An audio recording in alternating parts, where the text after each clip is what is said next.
Okay, good morning, everyone. Christine, thank you for that talk. I'm going to riff on some of the things that you were talking about here, but my focus is very much K-12 because I believe that we can start businesses with kids who are 6 and 7 years old. I went to a experiential lab school at UCLA as a kid, and in third grade, I'm dating myself, but we ran the post office for the entire school as a third grader. We built the post office in our classroom and ran the postal service, and that was over a half a century ago. So the fact that we're still having this conversation in 2021 around experiential expeditionary education is astounding to me. I grew up in California and left right after I got a teaching credential as a baby boomer. Very hard to get a teaching job in the mid-'70s. I moved to Switzerland, and as you can see, had a 45-year journey around the world, living in 6 different countries. I was fortunate to go back to California in the late 90s to start the first international charter school, the International School of Monterey in Monterey, California. But I have really had an action-packed career working for a huge number of different organizations, mostly international schools in developing countries. In developed countries, I moved from Cambodia to Singapore, which was an incredible change and shift in thinking. I've got about a 2-hour presentation that I've got to cram into a half hour, so I'm going to really speed through these slides, speed through the ideas, and hope during the next 3 days, if anybody's interested in what it is that I'm talking about and how it can be applied in a school or in a startup or in a new program, I'd be more than happy to talk to you. When I was getting on the flight yesterday at Honolulu Airport, I live in Hawaii, there was a sign with a kumu, a teacher, speaking to a young child, and that said, "The lessons from the past prepare us for the future." And so I'm going to give you a lesson from 1976. This is an Academy Award-winning film called Network. And just catch the meaning and figure it's 2021, just yesterday, listening to the news about the rise in crime in our country right now. Listen to this, and I'll tell you why I'm mad as hell, and I'm not going to take it anymore. I don't have to tell you things are bad. Everybody knows things are bad. It's a depression. Everybody's out of work or scared of losing their job. The dollar buys a nickel's worth. Banks are going bust. Shopkeepers keep a gun under the counter. Punks are running wild in the street, and there's nobody anywhere who seems to know what to do, and there's no end to it. We know the air is unfit to breathe, and our food is unfit to eat. We sit watching our TVs while some local newscaster tells us that today we had 15 homicides and 63 violent crimes, as if that's the way it's supposed to be. We know things are bad, worse than bad. They're crazy. It's like everything everywhere is going crazy, so we don't go out anymore. We sit in the house, and slowly the world we're living in is getting smaller, and all we say is, please, at least leave us alone in our living rooms. Let me have my toaster and my TV and my steel-belted radios, and I won't say anything. Just leave us alone. Well, I'm not going to leave you alone. I want you to get mad. I don't want you to protest. I don't want you to riot. I don't want you to write to your congressman because I wouldn't know what to tell you to write. I don't know what to do about the depression and the inflation and the Russians and the crime in the street. All I know is that first, you've got to get mad. You've got to say, I'm a human being. God damn it. My life has value. So, I want you to get up now. I want all of you to get up out of your chairs. I want you to get up right now and go to the window, open it, and stick your head out and yell, I'm as mad as hell, and I'm not going to take this anymore. Now, if I knew you better, I'd have us all, yes. Anybody else out there in the education sector mad as hell? Come on, let me know. Stand up and say, I'm mad as hell and I'm not going to take it anymore. Thank you. I've come to the right conference. The reason I'm mad as hell is because of my sense of urgency. I just welcomed into the world 8 months ago my first grandchild. And her name is Soleil. And if you speak French, or if you know the beautiful language of French, Soleil means the sun. And I am a strategist. And I look out at the horizon, at the sun rising, at the sun setting. Now I have this son, and I'm mad as hell that I have no idea what her education is going to be like for her when she is ready to start school. And I want to do something about that.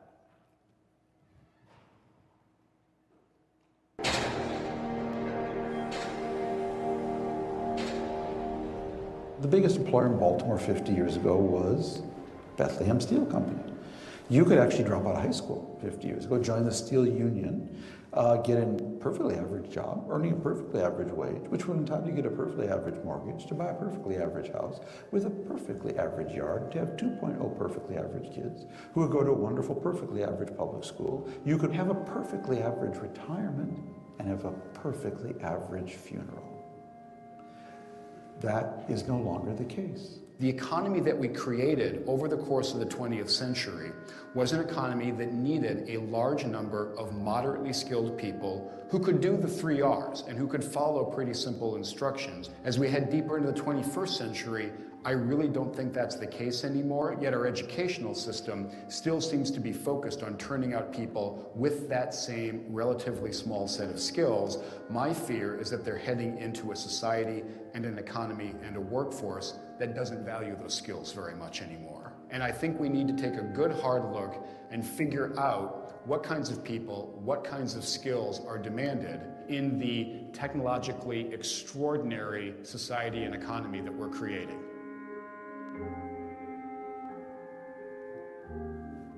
Over 100 years ago, the United States went from one-room schoolhouses to the robust industrial model we have now. It was a transformation that was nothing short of miraculous. Perhaps it's time for another transformation. And it is time. Because we've been talking about this for centuries. I've got Confucius up there. When I go to China and I speak about education to the Chinese, the first thing I do is apologize. I apologize as an American that I have anything to say in a country that had Confucius over 5,000 years ago. But yet, what was spoken about by these learned educators still rings true today. I'm a big Dewey fan. If I could bring back somebody to life and keynote at any conference in the world, it would be John Dewey. Because it was a very simple learn, do, act upon what you're learning. And you heard Thomas Friedman speak in the earlier video. I saw him a few years ago in Tokyo, leaning up against a lectern at the Harvard of Tokyo, where he said, no longer should we think in the box. No longer should we think outside the box. There is no box.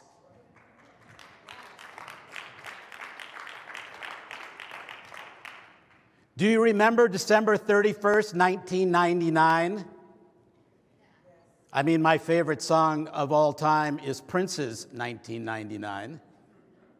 But on December 31st, 1999, we thought the world was coming to an end because technology was going to sabotage us. Christine just told us how technology is still alive and well, is going to make us live and work in a virtual community. So it didn't happen. Another thing happened in 2000. Ed Leader 21, Ken Kay, who I just was on a panel with the other day, created the 21st Century Skills 21 years ago. I have followed kids who were born in the year 2000. They have already got their driver's license. They have already, in this country, been allowed to vote. And now, after 18 months, almost 2 years in a global pandemic, thank goodness, I guess, for some of them, they can now legally have a drink. Because it's 2021, we're still talking about the education sector. But there's much more going on right now in 2021 than even at the year 2000. I look at it as a compass. We have these 4 areas that are going to truly impact my granddaughter's future and certainly my granddaughter's educational future: environment, health, financial, and social. We are now seeing it in the news everywhere. Social has been happening in this country and around the world for decades, and it's at a boiling point. We know about the environment. We understand that the financial, apparently my own children, 33 and 25, may not have Social Security because we will have spent the system. This is not acceptable. Michael Horn, I've been following him since the pandemic started, and he's been writing a lot about this opportunity around the global pandemic. But look what he had to say recently. He's frustrated because nothing's really happening. In fact, we're all worried that we're going to go backwards once we can go back to school. Why is it that all of these sectors are consistently innovating, changing? You could not be in any of the sectors: medical, health, architecture, law, sports. Look at all of the new technology in sports, in outfitting. Why is it that our sector is so slow to change? Like you, Christine, I'm going to say a few things today that are a bit provocative. And I was a teacher, so I can be self-critical about the profession that I chose to get into, when I got into it, and when schools needed to be more factory-like. These are the words that I have been hearing constantly for years. And even more so, these are the words that have occurred since the pandemic. I would do anything right now if a very kind person could bring me a cup of water. That would be like so cool. However, I think we need to go beyond transforming, reimagining, reinventing. These are the words that we have been using. I think my screen, there we go. I think first we need to be more disruptive. We have to deconstruct, break down. You are a hero. A little whiskey for you, sir. Thank you. That is so kind of you.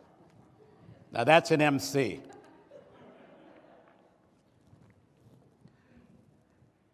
I have a friend who talks about the 3 stages of change in education: status quo, deschooling, and reschooling. Status quo, of course, we know what that means. Reschooling is on the other side. We tinker under the hood. I want to deschool. I want to deconstruct and reconstruct. Now, when the pandemic started, I believed this, what this little girl is thinking.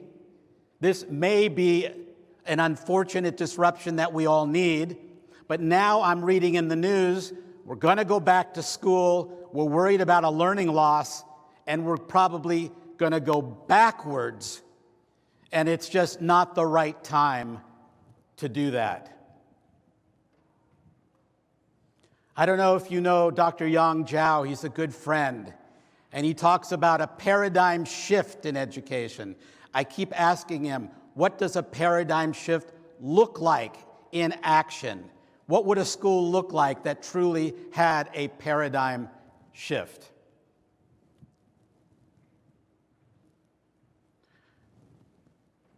The generations that we are creating school for right now are not us. It is incredible to think that 2021, there's going to be a young man and woman who's going to turn 23 or 24 in 2023-24, who are going to be our first 21st century adults in a classroom. Because all of us are 20th century. We are the ones that decide what kids should be learning. We are the ones that teach them, that indoctrinate them. We are from the 20th century. It's going to be amazing to think a child born in the 21st century is going to be teaching 21st century kids before too long. It is imperative that we prepare them for the kind of school that is going to be future-proof, because I don't think our schools are now. So I do believe that in order for us to really change education, we need to change the very construct, the way we organize schools. And it's going to take some bold decisions. There are so many barriers. This is just my short list. This is why I get angry.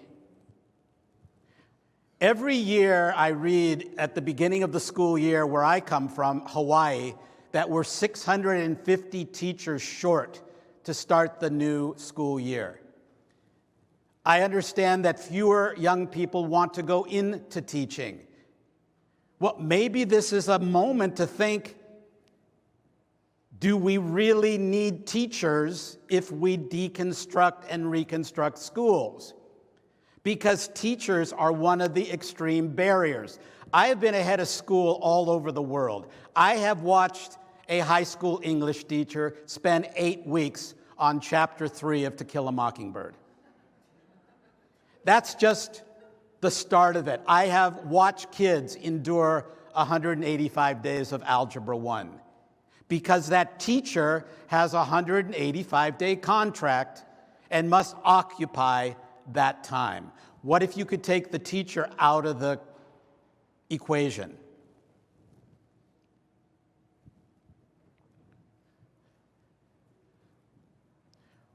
Christine, one of the major barriers is higher education, not necessarily with what you're talking about, but the fact that we are predetermining what a kid needs to have for the university to accept them, and the universities are living in some la-la land around what we need to do to prepare kids for this very undetermined future.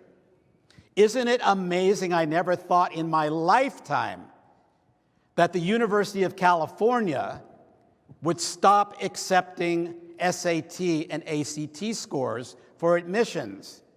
Granted, it wasn't necessarily an educational decision, but it was decided, and I think the data will prove that if you begin to accept students based on their accomplishments, their competency, their mastery, their character, and what I am proposing in the second half, and I have 7 minutes, what we could really be focusing on in our K-12 and hopefully our higher education. Daniel Pink, I heard him speak a couple of weeks ago at a conference. He said about accountability, is it worth doing, and why are we doing it? So I am been working on a project the last few months that's beginning to think about what would school look like if we deconstructed it.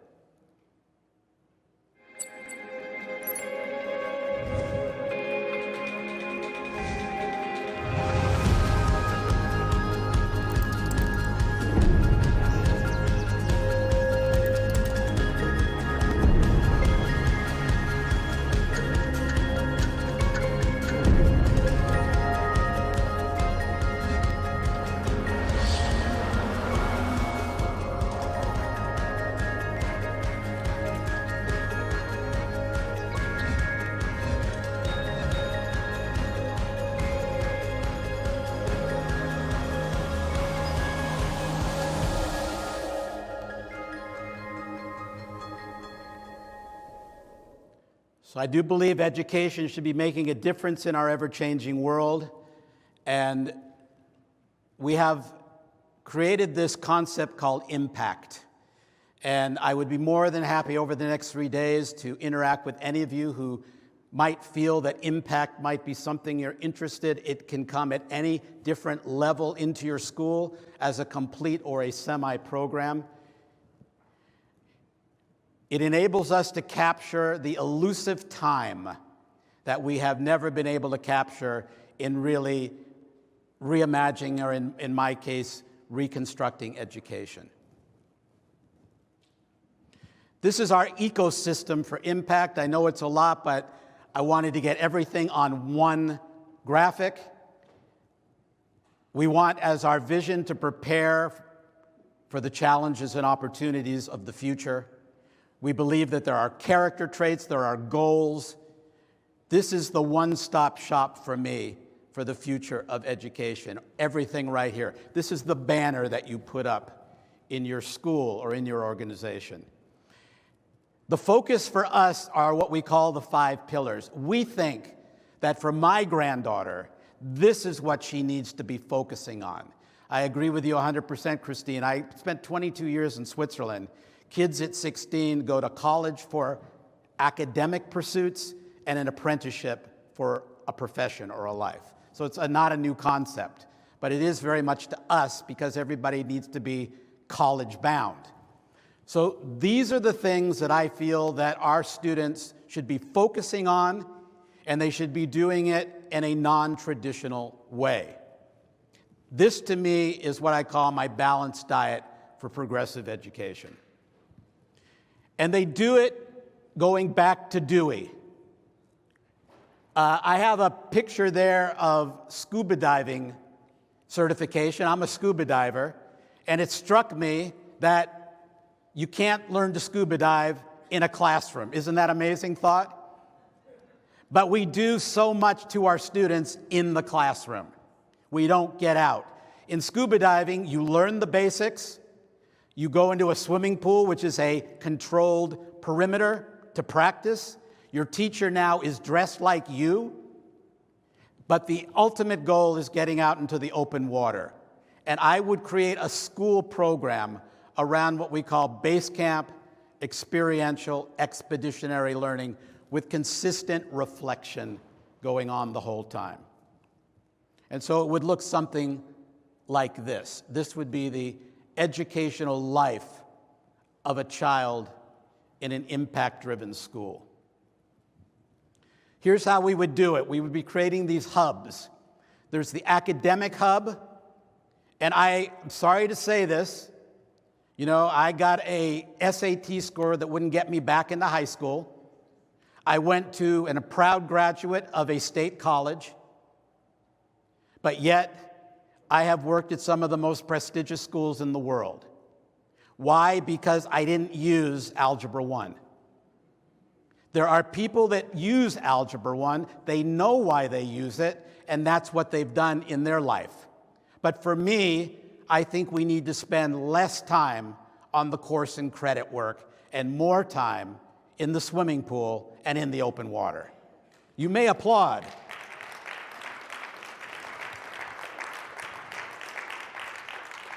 And there's a way to do it because we can hack school. It's already out there. There is a way to hack it.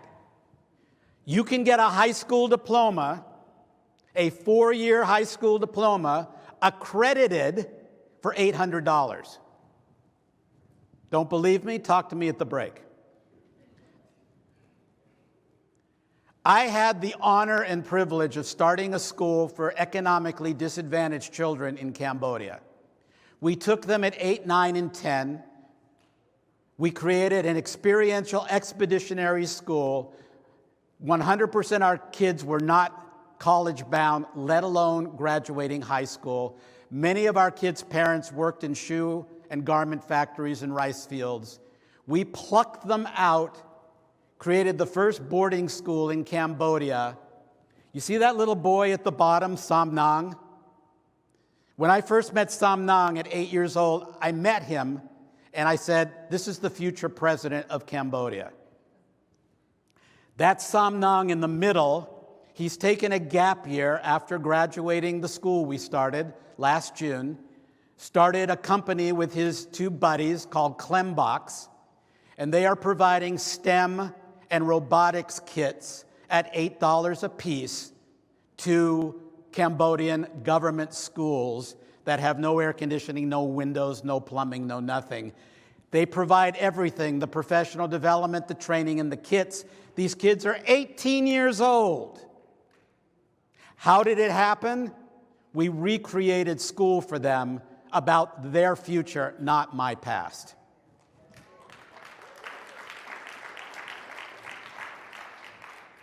We have got to reverse the time problem. I want schools spending 25% time on course and credit work and 75% time on experiential and expeditionary work. It can happen. Why? Because there's all these schools out there offering course and credit work for nothing. They have teachers, they have credits. You could use these or something like it and capture 75% time. You no longer need to hire teachers. You hire what we've been talking about for years: coaches, mentors, facilitators, role models, and then you go out into the community and use people who really know what they're talking about. That's reconstructing education. That will do it by capturing time and changing the skill set of the hundreds of thousands of teachers who are locked in a school as per their contract. For me, this is the 21st century graduate. For me, I want a kid graduating high school who is civically engaged. They've already done stuff in their community. My kids in Cambodia, they started English schools, they started tour companies, they wrote books, they started their own companies in middle school. Why? Because they were inspired and motivated. It was their country. It was their future. We need our kids to be civically engaged, globally aware, economically literate. Sorry, Wells Fargo, you can't have our kids as a freshman in college to sign up for a credit card. They had financial literacy already in high school. They're not going to sign up. They're not going to go into the credit world like many of us did. And we need, of course, our kids to be information savvy. But besides that, we need them to follow these 21st century skills. I'm going to make it in half an hour. So what's next? I have different menus as to how impact could be used in an existing school, a new school. It doesn't matter for me. If the school is interested in impact, we can create impact in the school. Absolutely. Tomorrow. I have a formula for total impact. I think that was an Arnold Schwarzenegger film. Was it? Total Recall? Well, anyway, I got total impact. I got medium impact. I got platinum, silver, gold impact. It doesn't matter as long as you're impacting the future of our kids. These are the questions that kids should be asking when they go to school.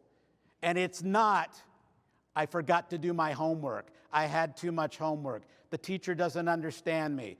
I'm bored. Those are not the questions. They should be inquiry-based questions, experientially based questions, expeditionary questions. I had a girl 2 years ago in my school where we did Impact Wednesday. She's going to Columbia Medical School based on her weekly apprenticeship with a doctor. It wasn't her science classes. Imagine if we did more than just one day a week and we were doing this every day. Here's a question I ask myself every day. Are they prepared for their future? I want to thank you very much. I'm still mad as hell, and I'm not going to take it anymore, but I hope some of you will connect with me over the next few days, and let's see how we can do this together. Thank you very much.